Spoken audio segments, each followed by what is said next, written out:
Hey folks, Chris here from Dirty Rooster Off-Road. If you haven't yet, make sure you go subscribe. That's going to help us out a lot. Hit the alerts bell so that you can see more video content that's going to be popping up on Hatfield McCoy and this Pro XP and all that we've done. Today we're just going to do a real quick walk around and we're going to talk about some of the stuff that we've done and our first impressions now that we've got, I think it's about 360 miles on it. Just made it through our first service. I had to do that while I was down at Hatfield McCoy's. Luckily, we had a garage, so that was an 11 at night hurry up and do the first service. But everything went pretty well. So we're just gonna do a quick walk around and we'll tell you more about this and some of the things we learned. So one of the first things that we did was we went with the System 3 XTR 370s. No secret at this point in time, everybody knows we love these. These are 32 by 10s.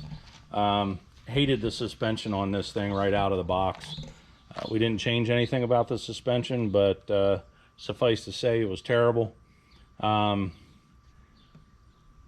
When we put the wheels and tires on, it made a huge difference in the ride quality. Just, kind of smooth things out a lot. So that was good. That wasn't good enough though. We always put shock therapy on. So just prior to our Hatfield trip last week, we got the shock therapy dual rate springs on. You can see we've got the limit straps. Always put the limit straps on the front. I haven't needed them on the back, but definitely put them on the front. Those springs were transformational.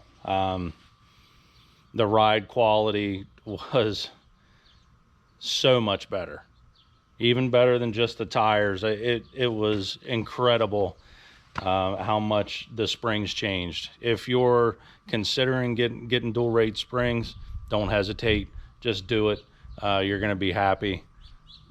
What you can put this machine through with that difference in spring rates,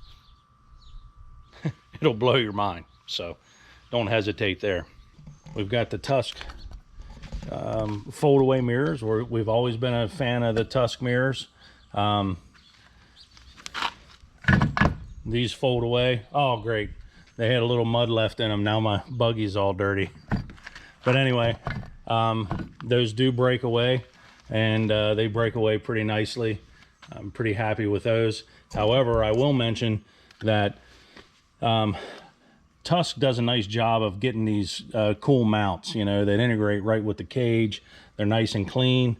The problem is the sight lines on this machine. You can see the way the rear fender pops out. Unless I've got people slightly out to the side of me, I can't see them through these mirrors. I am a fan of putting the mirrors up high. So we might get rid of these mounts. I might go to a bar mount. These are 2-inch bars. But I might go to a bar mount and mount them up high. That'll probably give me a little cleaner line of sight. That's what I do with the RS1, and real happy with that. We have here a 4-wheel drive King LED light bar, single row. I didn't want a double row. This is a 20,000 lumen light, and it's IP69K. So you can pressure wash it. That's the highest rating that you can get, and it is an Amazon special. I don't remember how much it was. I think it was only $100, and it is super bright. We've been happy with it. Only problem is, and it's not a problem with the light, it's just the mounting arrangement. If you look, you can see that it's slightly off center. See, I've got I used the mount in the opposite direction on these sides, but what that enabled me to do was use the factory holes that are already in those. So can't really tell. I'm not sure if I'm going to correct it or not, because I am a little bit funny about things not being symmetrical. But for right now, it was good, and definitely for our Hatfield trip, it was good.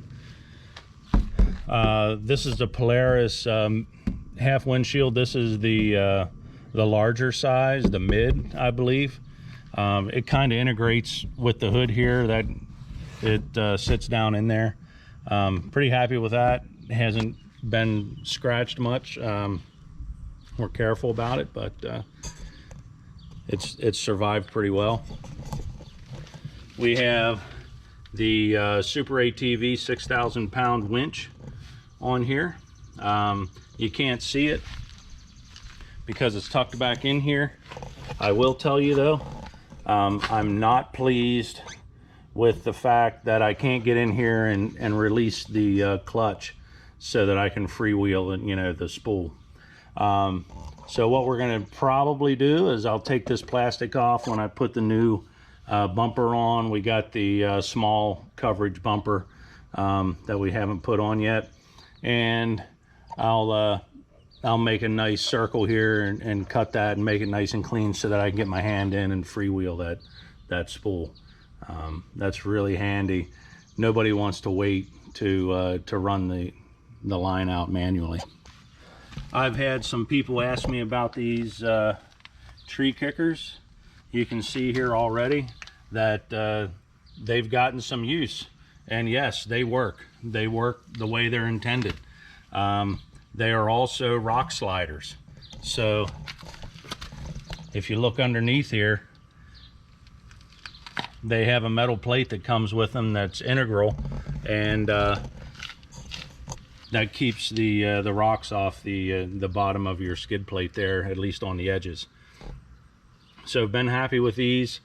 I did not realize that they were two-piece. You can see there that they're two-piece. I wasn't super pleased with that, but it's okay. I don't have any concerns with it. You can see here it mounts in 3 places. These holes can be a little bit challenging to get lined up. The passenger side here lined up perfectly. The driver's side was definitely a pain.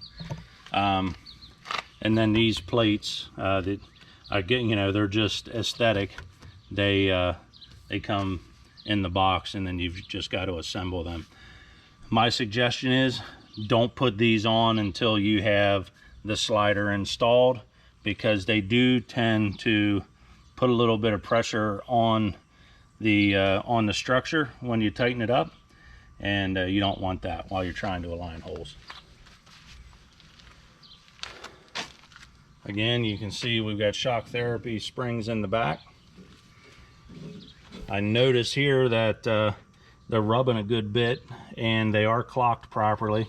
So they're clocked opposite each other, as they should be, but I might have to pull them and see if I can get them clocked slightly differently so that they don't rub there.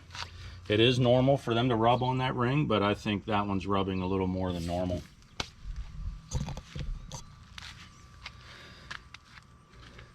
Back here we have the Polaris boxes. Of course, they've got lock and ride connections. I bought these as a last ditch thing for our trip, because you have to have storage. It's an absolute must. But we do have the new Gemco box on order. If you've seen our other video on our XP 1000, we put a Gemco box in the back of that. That box is amazing. It's really good. It's very large. Gemco just announced that they're putting out a box for the Pro XPs, and we're excited about it. So we got one pre-ordered. Their mold didn't show up in time, but they have it now. So they should be cranking them out, and we're looking forward to getting a proper box in this. I'm not a big fan of the 2 separate boxes. I'd rather have it be one. And the Gemco box has the lock and ride connectors inside the box, so nobody can get to them. And the Gemco box is also lockable. So hey folks at Gemco, looking forward to getting that box. At any rate, whenever we get the Gemco box, then we're going to put those up for sale. They got the job done, but certainly not as well as the Gemco box would have. You can see here we've got the low profile rear bumper. Just wanted enough to, you know, protect my lights, or if I backed it up into something. This is the premium, so it has the camera in the back. I just actually realized I was complaining about this camera, and I just realized that it still had the film on it. So I got that off. I think that'll work better for us. I do like the beefy radius rods on the bottom there. Had the clutch apart, not apart. I had the clutch cover off because I just wanted to inspect the belt before our Hatfield trip. And I really like how these screws are all captive. And this comes off pretty easily. It doesn't come off you know, exactly like the other ones. This is kind of all like hard plastic and more firm rubber. Basically you just loosen this and pull that straight back and it'll come off. And then this will spin up here, so you can spin that out of the way. That clutch cover comes off more easily than any clutch cover I've ever dealt with. So kudos to Polaris there. We've got our Scosche fire extinguisher mount. That came from the XP 1000, so just took that off of that and put it on here. So that's awesome. Stage 4 audio. So those are the rear speakers. And then up under here is the subwoofer.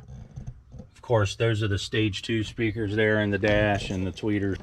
Pretty happy with the stage 4 system, really. Gets loud, it's nice and clean. The bass isn't extreme, but it still sounds really good. We had it playing down at Hatfields, and people were looking around inside to try to figure out where the subwoofer was. So you can definitely tell that there's one in there. Sounds really good. I haven't turned it up all the way. I haven't needed to. But it does get super loud, and like I said, even when you have it really loud, it's still nice and clean. It, you know, no cracks or pops or anything like that.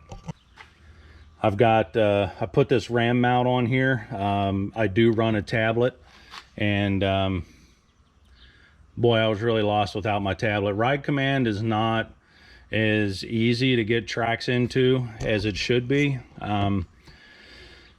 And quite frankly, the tablet is just better because I can make everything exactly the way I want it. So I run a Samsung Galaxy Tab on here. If you're not very tall, then this is probably not the best mounting location for you, because it does obstruct view a little bit, but I'm tall enough that I can see over. I'm 6 even. So if you're 6 even or over, you're going to be solid. Anything less than that, I can't promise you. Let's talk about these 6-click harnesses. I was pretty excited about these. Just the fact that they were retractable and I would be able to move a little bit more with them.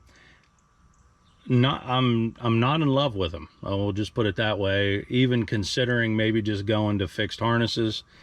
That probably won't happen for a while. Probably get over myself. But these pads, they just grind on my neck all day. My wife doesn't like them either. So you know, we're looking at putting some different, you know, like faux sheepskin or sheepskin pads on those. Other than that, the adjustability, you know, and being able to move in them, that's great. If you're riding in a lot of mud, you just got to be careful because they will get muddy. And you know, you got to keep this retract mechanism nice and cleaned out. Otherwise, they start to hang up a little bit. So not in love with that. We've got the NRP gated shifter. Every machine we have is going to get an NRP gated shifter in it. Big believer in the safety features and the convenience of it. So that's great. The seats, way better than the junk that they used to put in the regular XPs, but again, still not totally sold on them. We'll think about it. We do like to run seat heaters in the winter because I think we ride more in the winter time than we do in the summertime. So having the heated seats would be a nice feature. One issue that you have with getting aftermarket seats for these, though, is Polaris is using a new mounting system, and it is pretty slick. It's a nice mounting system, and they've done that. It helps them keep the seat and the mount in really low profile. So that's cool. Right now, I think the only vendor that's providing seats with a compatible mount is PRP. So of course I already have some colors picked out. I have a customized pair of seats picked out for it, but not sure if I'm going to spring for that $1,100 or not, after you add the seat heaters. For now, these seats are pretty good. Like I said, not in love with them, kind of on the fence. We did, and you've seen this video, we went with the PRP door bags. I'm really happy with those, except for I haven't had them that long, and while we were at Hatfields, I just pulled on this zipper pull, and it's just rubber, and it came apart on me. So that's kind of cheesy. Not enthused about that. I do like how these panels come out to do your oil change. Of course, this panel comes out easily with quarter turns. This panel also has quarter turns, but it's fastened to the armrest here with 4 screws, typical torque screws that they're using, and nut plates. So you do have to pop this off to get all that out, but once you have that out, the entire engine is exposed back here. It's really easy to get to. Another thing that I'm sure you've seen if you're looking at these videos for these machines, 4 screws, 1, 2, 3, 4. Those 4 screws, and that whole bed lifts out, and you can see the entire top of the engine. So that was nice too when we got back from Hatfields, because we were, everything was super muddy. I think there was 2 inches of mud just baked onto the outside. So we were able to get in there and get all the mud off of the engine. I didn't mention the Tusk roof. Verdict's still out on the Tusk roof. It did kind of buckle in the middle. It's aluminum, and under heat it kind of buckled in the middle. Not bad. I think they would all do that, but it was pretty much rattle free until it did that. They didn't give you any tape seal for in the back on that back crossbar. I loosened it up and added that seal, and now it doesn't rattle at all. We'll let you take a look up here at the roof. I kind of like the spoiler on it. This is what's kind of, the verdict is out on that. It does blow some air down your back, which is good, but also if it's raining, the water's running right down your back. So that's not great. And because it doesn't extend down as much as you would expect it to, the water runs straight off of here and right down across the steering wheel. So not totally in love with that. We'll see if we swap that roof out for something different or not. Another note on the tires. I've had some people ask me, is there any rubbing or anything like that? Absolutely no rubbing with the tires. Like I said, we've got a tad over 300 miles on it now, and I haven't had any rubbing with the tires, and we've had it on some pretty nasty trails with rocks and stuff, so lots of suspension articulation, and no rubbing at all. We didn't have any rubbing with the stock springs, and we certainly don't have any rubbing with the shock therapy springs. Also on the tires, we did go ahead and order the aftermarket Assassin's clutch kit for this. I wasn't sure if we were going to need it or not. I got the high load Helix just in case. We don't do a whole lot of real high speed stuff, but we do a lot. We do a lot where we need good torque and good bottom end. So I want to be able to turn these big tires. We'll try the high load Helix. If we don't like it, we'll go to the performance Helix. I think the Helix is only like 160 bucks. So we may end up trying them both. What we learned during our Hatfield trip is really the machine worked well with the 32s. Didn't really have any problems, no belt slippage, nothing like that. But I believe I could get some performance back if I did put the clutch kit in. So here in the very near future, we're going to go ahead and put that clutch kit in. Try to get some of the oomph back down to the ground, and we'll let you know how all that goes. So in closing, we're really happy with it. I love it. Oh, shoot. Another thing we learned down at Hatfields is this thing is hot inside. You've got all the coolant lines, just like any of the other Polaris 2 or 4 seaters. They're running right up that center console and between the seats, going to the radiator and the intercooler up front, and it generates a lot of heat. It was super hot down at Hatfields. It was like low 90s, and I think real feel in the sun was 99, in the shade was 95, so it was warm. It was a warm trip. And I did notice that the inside was just generating a ton of heat. So I don't recall how hot the XP 1000 was in the summertime. We normally do our Hatfield trips in spring and fall, so haven't had it in those conditions for extended periods of time for multiple days. But I don't think the XP 1000 was that warm. This thing does get pretty warm. It's not noisy inside at all, but it is warm. We took the RS1s out one day. We did 168 miles in the RS1s on the last day, and the weather was a little more mild, but there's no heat in the RS1, right? Because the radiator is in the back, and I don't know, maybe we were running fast enough that we ran away from the heat, but I didn't feel any heat in that RS1 like we felt in this Pro. So that's one kind of drawback. In the wintertime, it'll be great, and we do ride in the winter a lot, so that heat will help us then. But it was a little much when the temps were up around 95 or 99 degrees. So overall, we're really happy with this machine. It's been great so far. It's super capable. Rides like a Cadillac in the woods when it shouldn't, with these new tires and springs on.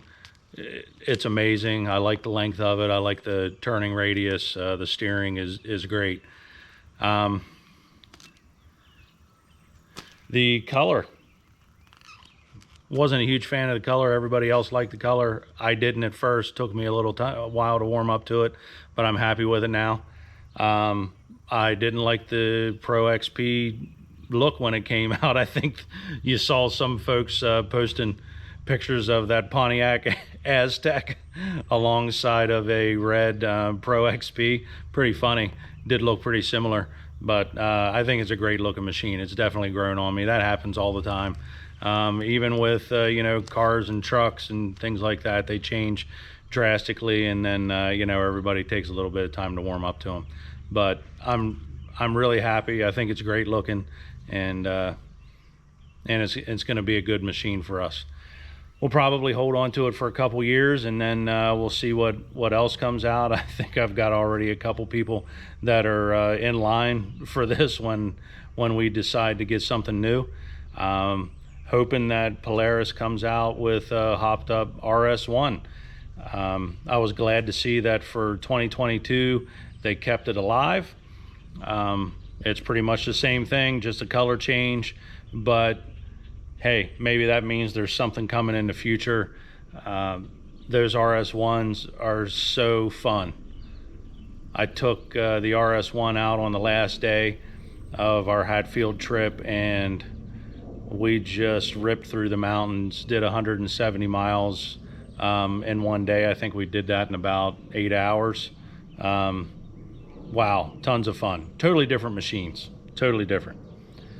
So anyway, that's about it on this. I hope you find the video informative. Please feel free to reach out and ask us any questions. You can message us on Facebook, on Instagram, certainly ask questions on our videos. Don't forget to like and subscribe. That really helps us a lot. Hit the alerts bell so you can see what's next. And we can't wait to get into the next thing, and we'll see you next time. See ya.